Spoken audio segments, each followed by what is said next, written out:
ပြီးခဲ့တဲ့အပိုင်း1တုန်းကငါတို့ဘာတွေပြောခဲ့ကြလဲမှတ်မိကြလား1950တုန်းကမင်းသားဖြစ်ခဲ့တဲ့မြန်မာပြည်နဲ့သံတော်စားဖြစ်ခဲ့တဲ့စင်ကာပူကျောင်းလေလီကွမ်ယူကကြောက်လန့်မြေကိုငိုခဲ့ပေမဲ့အဲ့ဒီကြောက်တရားနေပဲနိုင်ငံကိုတည်ဆောက်ခဲ့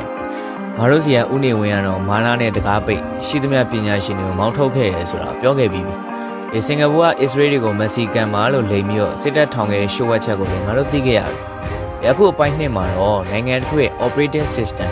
မောင်းနှင်ပုံစနစ်ကွာခြားပုံကိုငါတို့ခွဲစိတ်ကြည့်ကြတစ်ဖက်ကအုံနှောင်းနဲ့သွားပြီးတော့တစ်ဖက်ကဘေးလင်းနဲ့သွားတဲ့အခါဘာတွေဆက်ဖြစ်ကြလဲ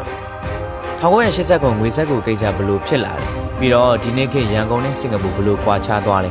ဒီဆက်တန်တွေကြားတဲ့ကနေမြန်မာ archive နဲ့အတူစက်ပြီးနားထောင်ကြည့်အောင်ရုပ်တိနဲ့ရတရား logics and magics နောက်ထပ်ကွာခြားချက်ကတော့တိုင်းပြည်ရဲ့ operating system မောင်းနှင်ပုံစနစ်ပဲတစ်ဖက်က logic ရုပ်တိနဲ့ run နေတစ်ဖက်က magic အယူသီးမှုနဲ့ run နေစင်ကာပူဘက်ကိုယဉ်ကြည့်အောင်1986ခုနှစ်ကတေချင်းဝမ်ကိစ္စစင်ကာပူသမိုင်းမှာအသေးနှင်းစရာအကောင်းဆုံးနဲ့ဂုံတိတ်ကအရှိဆုံးအခန်းကဏ္ဍပဲတေချမ်းဝမ်ဆိုတာကလီကွမ်ယူနဲ့တောတိုက်တောင်တိုက်ရဲဘော်ရဲဘက်တွေစင်ကာပူနိုင်ငံသားတွေနေကြရဖို့ HDB အိမ်ယာစီမံကိန်းတွေကိုအောင်မြင်အောင်လုပ်ပေးခဲ့သူရဲကောင်းကြီးဒါမဲ့ပြဿနာကသူဒေါ်လာ8သိန်းလက်စားထားတယ်ဆိုပြီးတော့ CPIB အဂတိလိုက်စားမှုတိုက်ဖျက်ရေးအဖွဲ့ကဖော်ထုတ်လိုက်တဲ့အချိန်မှာစတယ်တေချမ်းဝမ်ကလီကွမ်ယူစီကိုအကူအညီလှမ်းတောင်းတယ်ငါ့ကိုကဲပေါင်းငါထောင်ထဲမဝင်ချင်ဘူးပေါ့လေလီကွမ်ယူကဘာပြန်ပြောလဲသိလား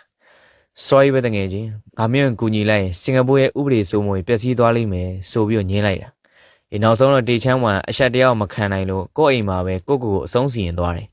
သူကလီကွမ်ယူစီကိုစားတဲ့ဆောင်ရေးခဲ့တယ်ကျွန်တော်ကအရှေ့တိုင်းသားလူကြီးလူကောင်း honorable oriented gentleman ပြီးကျွန်တော်အမှားအတွက်အသက်နဲ့ပေးဆက်သွားပါမယ်တဲ့လီကွမ်ယူကဒီကိစ္စကိုဖုံးမိထားလို့ရရတဲ့နဲ့မဖုံးလွတ်တော်ထဲမှာအဲ့ဒီတေတန်းစာကိုအတန်တုံတုံရင်းနဲ့ဖတ်ပြခဲ့တာသူတငယ်ချင်းတေသွားတာဝမ်းနေပေမဲ့လေဥပဒေဆိုတာမျက်နှာမလိုက်ရဘူးဆိုတာကိုကဘာသိအောင်ပြလိုက်တာအဲ့ဒီ trust ယုံကြည်မှုကြောင့်ပဲဒီနေ့ကဘာကုမ္ပဏီကြီးတွေကစင်ကာပူမှာရုံးလာဖွင့်ရကြတယ်ငါ့ဘက်ကိုပြန်ကြည့်လိုက်ရည်ကျင်စရာကောင်းတယ်လို့နဲ့ငိုကျင်စရာကောင်းတဲ့ဟာသားရည်နဲ့ပြည့်နေငါတို့စီက policy တွေက data ပေါ်မမူတည်ဘူးဘေးရင်စရာရဲ့ပါဇက်ဖျားမှာမူတည်တယ်အစိုးဆုံးကဘာကျော်အလွဲရတော့1980ခုစက်တင်ဘာလငွေဆက်ကူကိစ္စပဲဥနေဝင်းကကြမာနဲ့ကြိုက်တဲ့ကနန်း6တဲ့ကိုနေဝင်းကြည်ကျင်တော့အဲ့ဒီအချိန်ကလူလူလက်ထဲမှာရှိတဲ့25ကျပ်35ကျပ်85ကျပ်တန်တွေကိုမနှက်ပြန်စားပြီးသုံးမရတော့ပါဆိုပြီးတော့ရေဒီယိုကနေကြေညာပလိုက်တယ်